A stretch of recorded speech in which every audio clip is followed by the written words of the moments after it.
Hey guys, I'm Evan. Welcome to Country View Acres. So today we're going to continue on our solar project. We're going to install our solar power equipment today.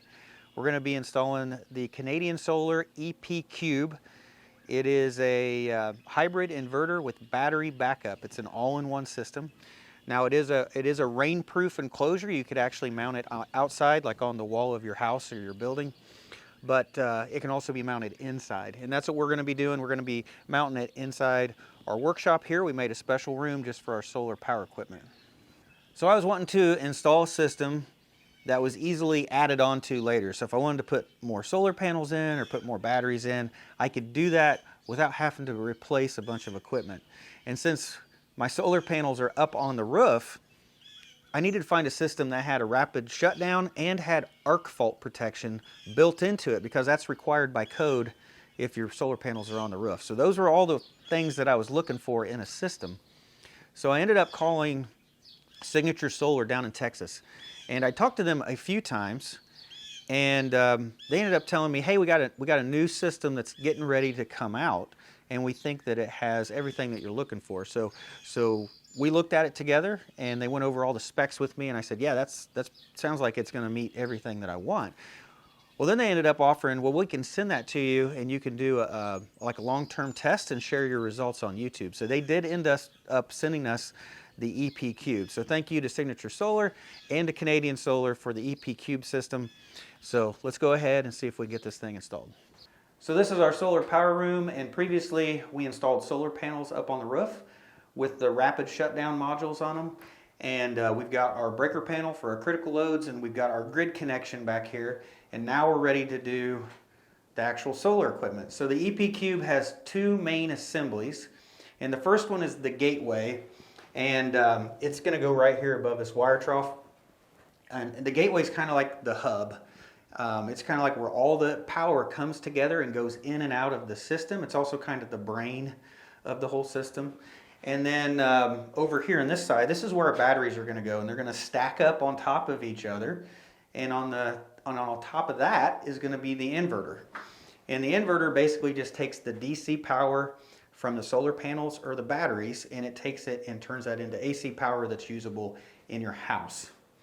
And the batteries can actually be mounted on the wall, but you can also mount them on the floor. And since we're on a concrete floor, that's what makes sense. Go ahead and mark my holes.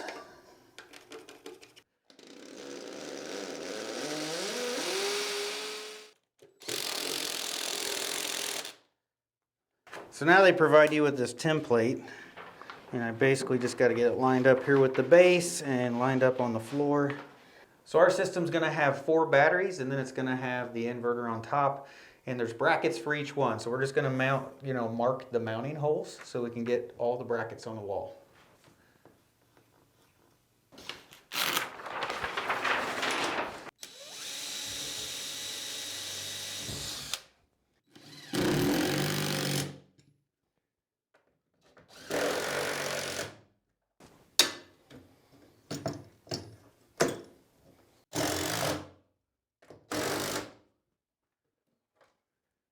So I do have 5/8 plywood behind this drywall, and that's what's giving me something to anchor to.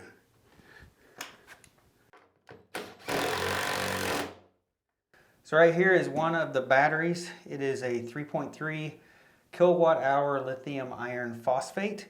So you can see the connector on the top of the battery. You have the battery terminals, and then you have some communication terminals, and then these are alignment pins to help you line this up and plug it in without damaging it.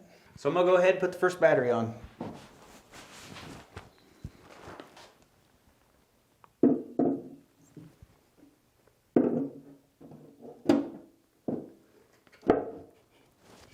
So there's a bracket that connects it to the base on each side.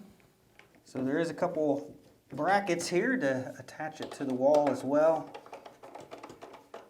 Now, of course, you have the same exact brackets to put on each one of these batteries.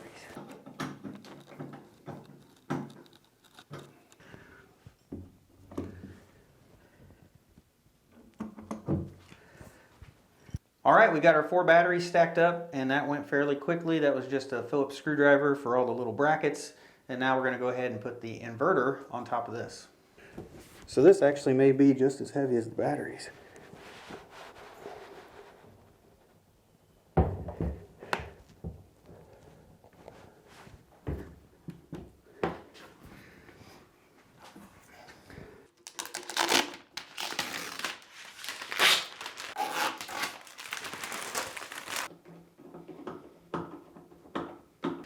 So to get inside of here, there's a latch on each side.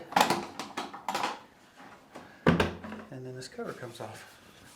So in here you have your solar disconnects, and then you have your battery fuse right here. And all your wiring is underneath this cover.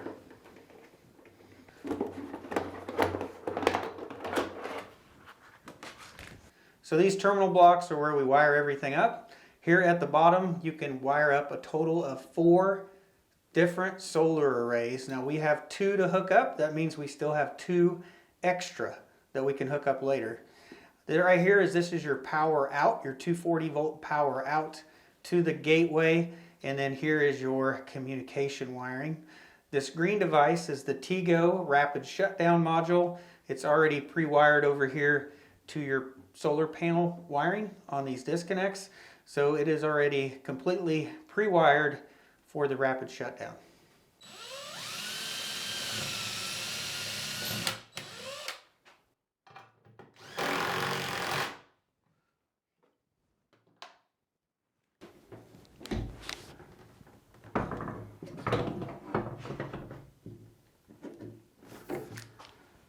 So I went ahead and took the gateway back off the wall. Got it on a couple sawhorses here so that we can drill out the conduits.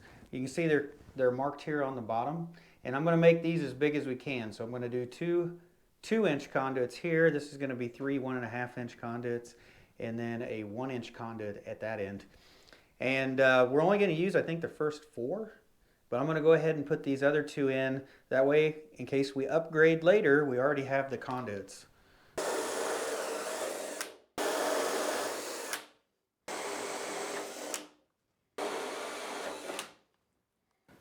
So now I'm just going to set that centered here on the wireway.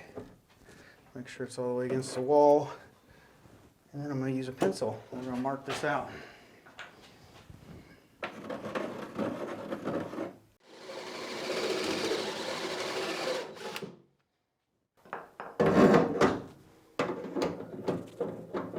So you could use a hole saw to make these holes, but I'm just going to use a knockout punch since I got one.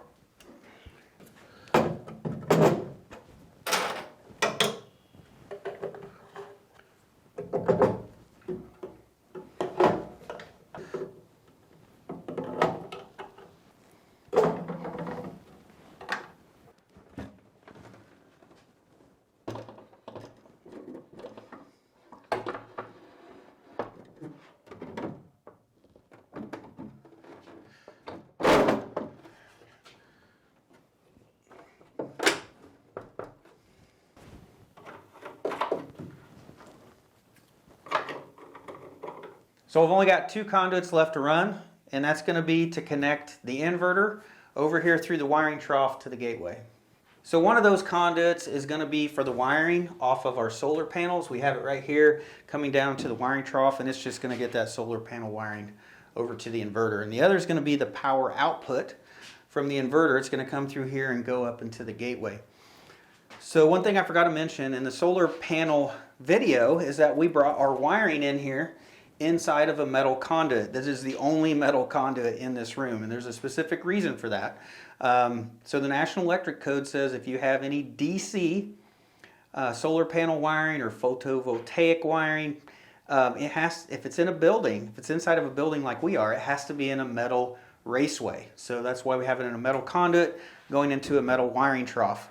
And as we take it over here to the inverter, We're just going to be using flexible conduit, but we're using metallic flexible conduit, or metal clad, and you can see the metal inside of there. And it's basically just going to go in between here to connect the two. And the reason we're doing that is because I want to pass an inspection so that I can grid tie this. So if you're one of those people, you're a do-it-yourselfer, but you need to pass an inspection, you need to keep in mind, if you have DC wiring from your solar panels and it's inside of a building, it has to be in a metal raceway.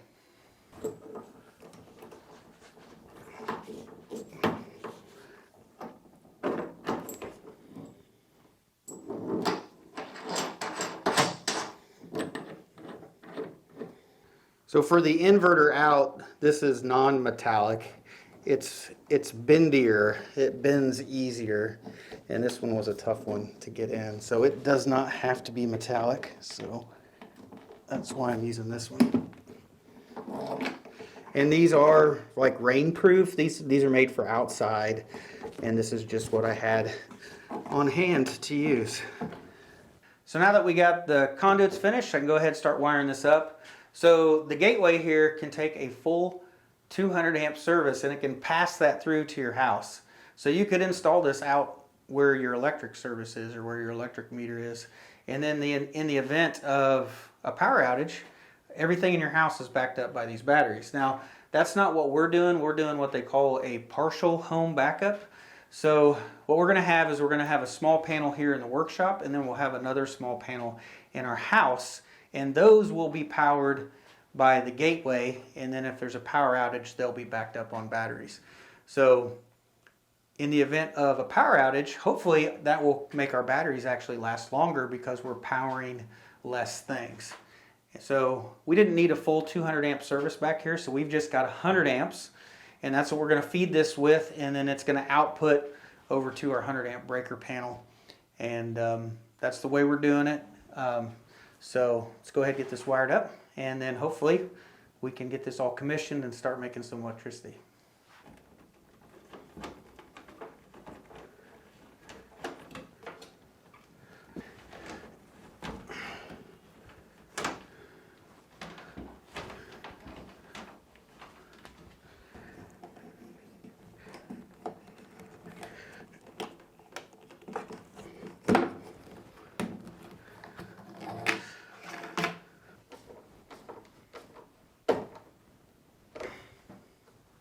All right, I've got everything wired up now, and if you're a do-it-yourselfer and you've done electrical work before, I think this is pretty straightforward.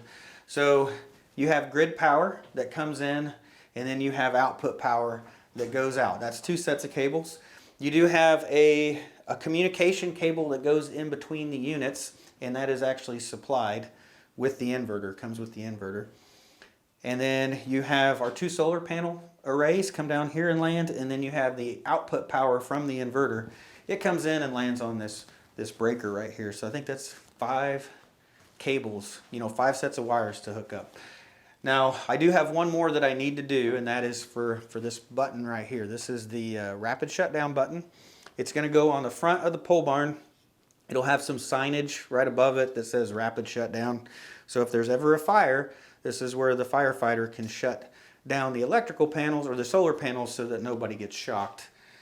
But that's the last thing that I need to do. So I think we'll go ahead, we'll go put the covers back on here, we'll make everything safe, and then we can go ahead and power this up. So before I put the cover on, this is actually the connector that plugs into the stack of batteries. So I just need to get it plugged in. All right, there we go, it's plugged in.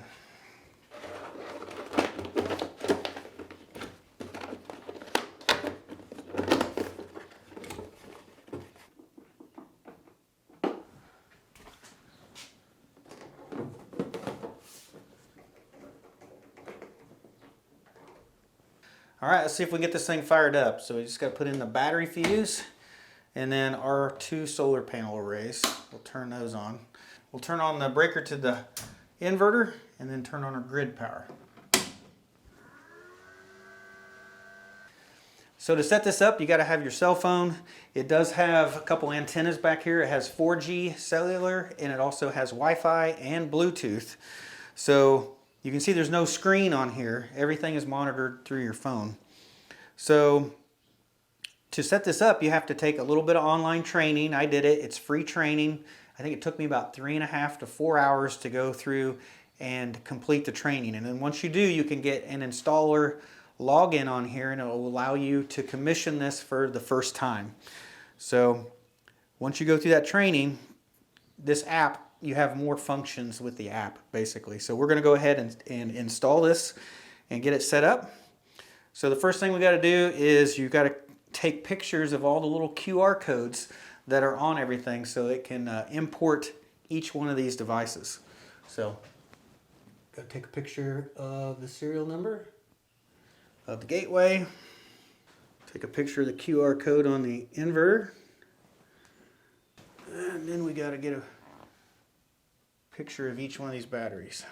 So then you have to pick your grid tie configuration, and most of these are actually for, I think, rules for Hawaii and California, but you have to probably ask your power company what the right setting is for that. So one thing I will point out is right now there is not a selection on here to turn off that grid feedback. So it always wants to sell back to the grid. Hopefully they can do a software fix and they can make it where you can turn that function off, because right now I technically can't sell back to the power company until I get my interconnection agreement signed and get that all approved by the power company. So what we'll do today is we will end up turning off the grid power breaker probably, so that there's no chance that we can sell back. So to set up the gateway, you just have to tell it if you're using any of these e-stop buttons, and then there's 2 expansion ports on here. They're 100 amp inputs, and you could use those to hook up a generator, and you could also hook them up for like an EV charger or maybe an AC coupled solar array. So you just have to set those if you have them wired up, which we don't right now. So on the inverter, you just need to tell it how much voltage is in your solar array, and ours is 405 volts open circuit. So we just got to enter that in there, and then we got to set it up with our Wi-Fi network. That way we can talk to it all the time. And we just basically got to pick the network, type in the password. All right, now we're connected to Wi-Fi as well. And the last, I think, thing to do here is going to be to update the software. So just do a quick update. How I say a quick update, I think that this is actually going to take several minutes to get the software updated in this. And after that, I think we're ready to be able to finally turn this on. So now that the software update is complete, you need to attach a few photographs of the system. So I've got photographs of the wiring in each one of these, and with everything opened up and then everything closed up and complete. And we're going to submit this, and this is going to get sent on to Canadian Solar. All right, so now that we finished the commissioning, we go ahead and turn it on. There's a little button under here, and there's another button on the side of the inverter. So the EP Cube's powered up. It's currently charging up the batteries. I don't have any loads connected yet. I changed the mode of operation to battery backup mode, and that's going to allow us to charge that battery completely all the way up. And in that mode, it will use grid power and solar power, so it'll probably charge the fastest. But it's sitting at 39% right now. I got a feeling it's still going to take at least a couple hours for this to fully charge. So as you look at the app on the front page, you can see the grid power coming in. You could also see the power if we were selling back right now. You can see the solar power coming in. You can see how much your loads are using.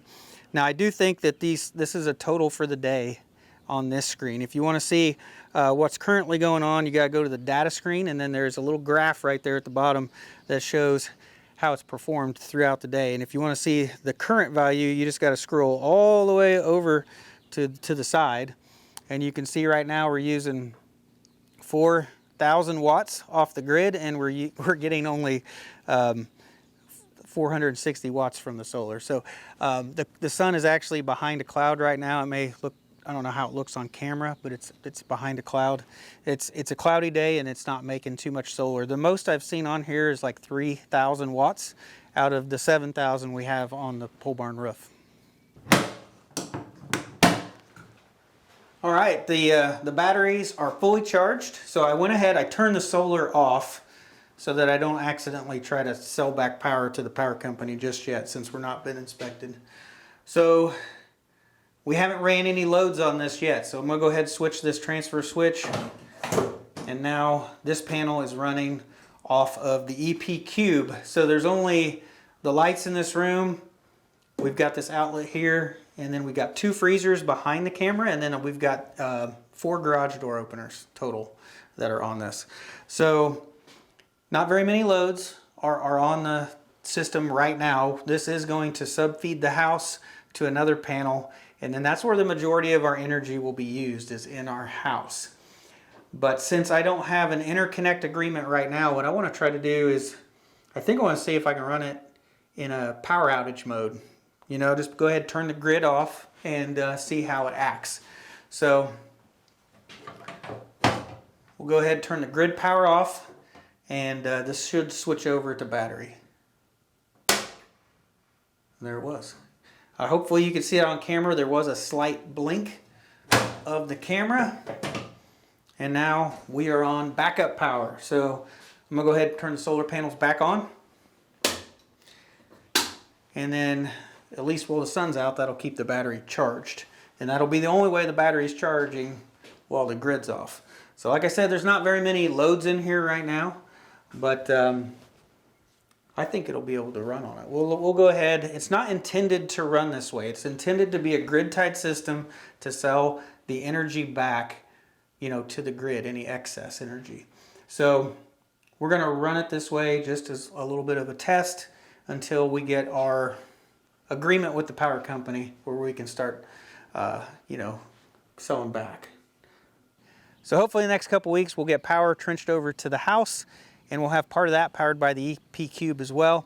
And I just need to get everything labeled up and ready for inspection. So I'm hoping in the next couple weeks maybe I can get it inspected and get it grid tied, and then we can use it the way that it's actually intended. So the way we're going to use this is, hopefully we make enough solar during the day for us to use and enough to charge the batteries up, and then in the evening we'll pull from the batteries and until they get down to a certain state of charge, and then we'll switch back to the grid. So we're hoping that there's only a few hours of the day that we actually use grid power, and that we're using the power that we made the majority of the time. At least that's the idea, because our power company does not net meter. They don't buy it back at the same price they charge us.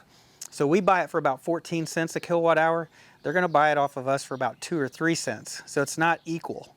So it's better to have the batteries and draw from them at night instead of buying it from the power company. At least that's the whole idea. It's called self-consumption mode, and that's the way we're going to be running it. So hopefully we can lower our bill. So there's 2 benefits to it. One is you have power when the power goes out, and the second one is, if you don't have net metering, you can use batteries instead of buying from the grid. So that's kind of the other reason for that. So there's 2 benefits of having the batteries in this system. But we're going to have to wait a couple weeks probably to really see it run.